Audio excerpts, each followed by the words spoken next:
Numri 2 i qeverisë Belinda Balluku nuk u paraqit këtë të hënës SPAK.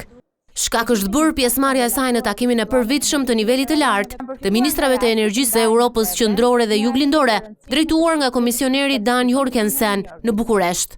Vet Balluku publikoi gjatë ditës një video nga ky takim. Ministrat e energjisë e Europës qendrore dhe juglindore u mblodhën sot në Bukuresht për takimin e përvitshëm të nivelit të lartë drejtuar nga komisioneri evropian për energjinë, Dan Jorgensen. Sipas burimeve të Vision Plus, fletëthirja mbante orën 10, por për shkak të pozicionit të saj si funksionare e lartë publike, nëse ajo provon se ka një agjendë të planifikuar, mund të paraqitet në një datë tjetër.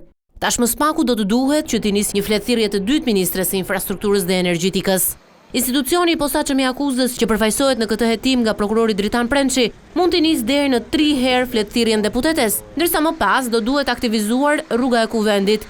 Kjo do të thotë që nëse Belinda Balluku refuzon të paraqitet në SPAK, këtij institucioni i lindet drejta që t'i kërkojë kuvendit zhveshjen e saj nga imuniteti i deputetit, në mënyrë që gjykata të kërkojë thirrjen e saj forcërisht. Mirëpo diçka e tillë mbetet në varësi të bindjes apo jo të Ballukut ndaj autoritetit të SPAK. Sipas burimeve, Ministria e Infrastrukturës po hetohet për shkelje të barazisë së pjesëmarrësve në tendera për rastin e tunelit Llogaras.